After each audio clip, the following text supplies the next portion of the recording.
अभिवादये। अत्र अन्तर्जालीयमाध्यमेन सरलसंस्कृतसन्धिशिक्षणकार्यक्रमे भवतीनां च स्वागतं व्याहरामि। आइए संधि शिक्षण अंतर्गत हम चल रहे हैं। इसी अभ्यास के दौरान अब हम उत्व संधि यानी कि र जो है, अगर रेफ जो होता है र, वह विसर्ग में परिणत हो जाता है, यह तो हमने सीखा। पर अगर र ध्वनि किस अवस्था में हो तो वह क्या होगा, ऊ की अवस्था में, ऊ में परिणत हो जाता है। आज इस विषय में हम सीखेंगे। यह जो ऊ होता है, इस प्रकरण को समझने के लिए पिछले वाले कुछ एपिसोड को आप ठीक से समझ लें। यानी कि पीछे हमने आद्गुण सूत्र और एंगा पदांतादति, ये दो सूत्र को विशेष करके अभ्यास किया था। उन दो सूत्रों का यहाँ पर अत्यंत प्रभाव है, इसलिए उन दो सूत्रों को ठीक से आप समझ गए हो तो इस सूत्र को समझने में एकदम सरल रहेगी। तो आइए सबसे पहले यहाँ पर चर्चा करते हैं। सूत्र है अतो रु रप प्लुता दप प्लुते। उच्चारण करने में थोड़ा दिक्कत रह सकती है। अतो रो रप प्लु ता दप प्लुते, अतो रो रप प्लु ता दप प्लुते, अतो रो रप प्लु ता दप प्लुते। इस तरह से इसको उच्चारण कर लें। अब इस सूत्र को समझने के लिए सबसे पहले हमें अत यानी कि ह्रस्व आकार को समझना है। अत यानी कि ह्रस्व आकार, आ नहीं। और अ का, अ अगर कंठ से लंबे तरह से, जैसे संगीत में सुर लेते समय जो लंबे तरह से खींचते हैं, उसको नहीं कहते हैं। अ यानी कि अ ऐसे कहेंगे तो उसको प्लुत कहते हैं, इसलिए ह्रस्व आकार कहा है। अब यहाँ पर रु यानी कि रकार, यहाँ पर ये सूत्र में जो रु कहा गया है, अतो रो रप प्लुता दप प्लुते में, इसमें रु यानी कि रकार, जिस रकार में व्यंजन वर्ण ही हो, स्वर वर्ण न हो, ऐसा रकार होना चाहिए। और अप्लुता कहा गया है। अप्लुत यानी कि जो प्लुत न हो, अर्थात जो अक्षर प्लुत में न आता हो, अप्लुत कहा गया है। किसको? आकार को। यानी कि प्लुत किसे कहते हैं? प्लुत उसे कहते हैं संस्कृत में जिसकी उच्चारण करने में ज्यादा समय लगे। जैसे जो छोटी वाली आकार ई की मात्रा है, अगर ई की मात्रा छोटी वाली हो तो उसको उच्चारण करने में ज्यादा देर नहीं लगती, ई हो गया। और बड़ी ई हो तो ई ऐसे हो गया, और उससे भी बड़ी ई हो तो ई ऐसे कहते हैं। तो उसको जो सबसे ज्यादा लंबे तान लगाकर सुर खींच करके जिसको उच्चारण किया जाता है, उसको प्लुत कहते हैं। अब जो अप्लुत हो यानी कि प्लुत न हो, अर्थात ह्रस्वई हो, यानी कि अ इतना ही हो, तो ऐसा आकार होना चाहिए इस सूत्र के लिए। इस सूत्र के समझने के लिए एक तीन बात को समझ लें कि ह्रस्व आकार और र यानी कि जिसमें व्यंजन वर्ण ही हो, स्वर वर्ण न हो, और अप्लुत यानी कि प्लुत न हो, ऐसा ऐसे तीन बात को समझ ले तो सूत्र का अर्थ ठीक से समझ में आ जाएगी। अब यहाँ पर सूत्र का अर्थ उपस्थित होता है प्लुत भिन्न आकार से परे, यानी कि प्लुत भिन्न आकार होना चाहिए पहले, यानी कि अकार जो है वह प्लुत नहीं होना चाहिए। उससे परे रु को उ आदेश हो जाता है, यानी कि उससे परे रु को यानी कि र को, रु को अर्थात र को क्या होगा, उ आदेश हो जाता है। जो रु यानी कि रकार केवल व्यंजन है, उस व्यंजन रकार की जगह अगर स्वर वर्ण भावेल वर्ण उसके साथ में जुड़े हो तो नहीं होगा, केवल व्यंजन ही होना चाहिए। ऐसे रकार के स्थान पर क्या होगा, उस रकार को हटा करके उकार आदेश हो जाता है। और उस रकार से भी पर में क्या होना चाहिए, अगर अप्लुत आकार पर में होना वो तो, यानी कि जिस रकार की जगह पर हम क्या कर रहे हैं, उकार आदेश का विधान कर रहे हैं, उससे पहले भी ह्रस्व आकार होना चाहिए, वह प्लुत नहीं होना चाहिए। और उसके बाद में भी क्या होना चाहिए, प्लुत न हो ऐसा आकार होना चाहिए। अप्लुत कहा गया है, अप्लुत यानी कि प्लुत न हो, जो प्लुत न हो उसको अप्लुत कहते हैं। तो ऐसा प्लुत न हो ऐसे आकार से पर में आ नहीं होना चाहिए, केवल अ होना चाहिए। अ से पर में अगर र हो, रेफ का र हो, वह केवल व्यंजन ही हो तो उसके जगह पर उकार आदेश हो जाता है। उससे भी पर में अगर क्या हो, उससे भी पर में प्लुत भिन्न ही ह्रस्व आकार हो। इसको उदाहरण के माध्यम से समझ सकते हैं सरल से। तो आइए अब उदाहरण में जाते हैं। तो इस उदाहरण के माध्यम से समझने के लिए हमारे पास उदाहरण है शिवर अर्च। शिवर अर्च, शिवर अर्च में शिवा में क्या है, वह जो है वह वकार में क्या है, भावेल वर्ण आकार समाहित है, यानी कि वकार के अंदर आकार है। साइड में देख सकते हैं शिवर में और अर्चे में क्या क्या है। तो वह आकार जो है वह में आकार, उस आकार क्या है, वह प्लुत भिन्न आकार है। वह प्लुत भिन्न होने के कारण प्लुत भिन्न आकार से पर में, यानी कि उससे पर में क्या है, रकार है। ठीक है, उस रकार को जगह पर क्या होगा, वो आदेश होगा, हो सकता है। पर उस रकार से भी पर में क्या होना चाहिए, प्लुत भिन्न ही आकार हो, तभी होगा, ऐसा कहा है। तो उस प्लुत रकार जो है उस रकार से भी पर में प्लुत भिन्न आकार ही है। तो इसलिए उस यह रकार के स्थान पर क्या होगा, उकार आदेश हो जाएगा। यह जो प्लस का चिन्ह दिया है वो तो समझ आने के लिए दिया गया है, उसका कोई मायने यहाँ पर नहीं रखता है। तो शिवर अर्च में वह आकार के बाद में रकार मिलने पर रकार के स्थान पर क्या हुआ, उकार आदेश हो गया। तो उकार आदेश होने पर क्या हुआ, शिव उ अर्च हो गया। शिव उ अर्च होने पर अब हमें क्या समझना है, अब आपको चाहिए कि आद्गुणः, यह सूत्र को ठीक से समझ लें। इसके लिए हमने पहले ही एक वीडियो बना रखे हैं, उसमें जाकर देख लीजिए, तो उसको समझ जाएंगे। तो यहाँ पर वो सूत्र लगेगा। तो शिव उ में व में जो आकार है, आकार से उ अच में पर में है। अगर आकार से ई उ आदि अच प्रत्याहार पर में हो, यानी कि अ ई उ आदि प्रत्याहार पर अक्षर पर में हो, भावेल वर्ण पर में हो, तो आकार और उकार दोनों के जगह पर क्या होगा, उकार हो जाएगा। तो उकार हो गया, तो शिवो अर्चः हो गया।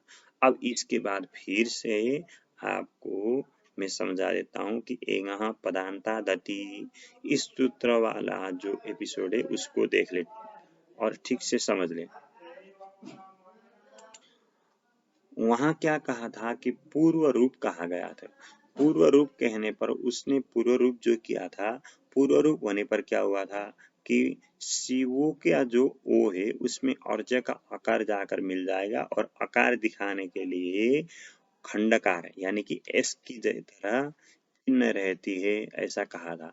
तो शिवो अर्च था, वह आकार जाकर क्या हुआ, पूर्व रूप हो गया, तो शिवोर्च। अब ठीक से समझ ले इसको कि शिवर में व में जो अ है उसके बाद र होने के कारण अतोरुरप्लुतादप्लुते सूत्र ने अर्च का आकार को अच पर में प्लुत भिन्न ह्रस्व आकार पर में होने के कारण रकार के स्थान पर उकार आदेश किया।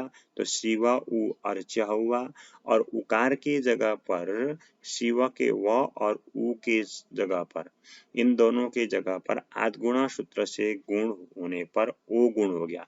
तो ओ गुण होने पर वकार का जो आकार है वो तो हट गया, तो ओ ही रहा। तो शिवा ओ था, मिल गया तो शिवो और अर्च हुआ, और शिवो और अर्च होने पर फिर एंगा पदांतादति से पूर्व रूप हो गया तो शिवोर्च, ऐसा बन गया। अब इसी तरह से आप और खुद बना सकते हैं।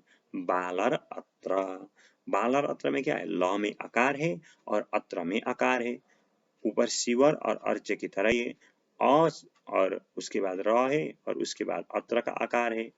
तो ऐसा होने पर इस सूत्र से क्या हो जाएगा, र की जगह पर उ हो जाएगा, तो बाला उ अत्र ऐसा हो गया।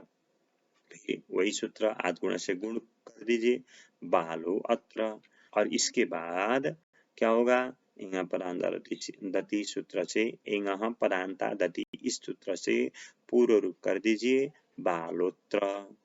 इसी तरह अब हम और उदाहरण बना सकते हैं। ततर अन्यथा, यहाँ पर भी त का दूसरा त है, उसके आकार के बाद र है और अन्यथा का आकार है, तो र के जगह पर उ हो गया। तत उ अन्यथा मिला दीजिए ततोन्यथा, तत उ अन्यथा और आदगुण से गुण ततो अन्यथा, और एंगहा पदांतादति से पूर्व रूप ततोन्यथा। इसी तरह हमने एक सूत्र पढ़ा था मोनुस्वार, मोनुस्वार में क्या है, मर और अनुस्वार, रकार क्या हो गया, उ हो गया, म उ अनुस्वार, तो गुण हो गया आदगुण से मो अनुस्वार, और एंगा पदांतादति से पूर्व रूप हो गया मोनुस्वार। एक सूत्र ही बन गया, जो सूत्र जिस सूत्र का हमने अभ्यास किया था। इसी तरह एक गीता का श्लोक दे रहा हूं मैं, देहिनुस्मिन्यथा देहे कौमारम यौवनम जरा। देहिनर और अस्मिन, देहिनर और अस्मिन में देहिन में न में जो अ है वह अ से क्या है, रकार पर में, और रकार से परे भी ह्रस्व आकार पर में, वह प्लुत नहीं है। तो प्लुत को कैसे समझे, यह शंका रही थी। प्लुत यानी कि जिसको लंबे समय तक लगा करके उच्चारण न हो वही अप्लुत कहा जाता है। अगर लंबे समय तक उसको उच्चारण किया जाता है तो वह प्लुत कहा जाता है।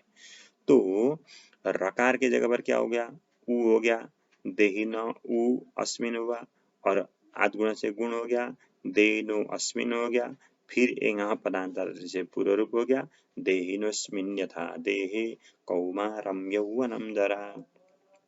इस तरह से आप समझ सकते हैं।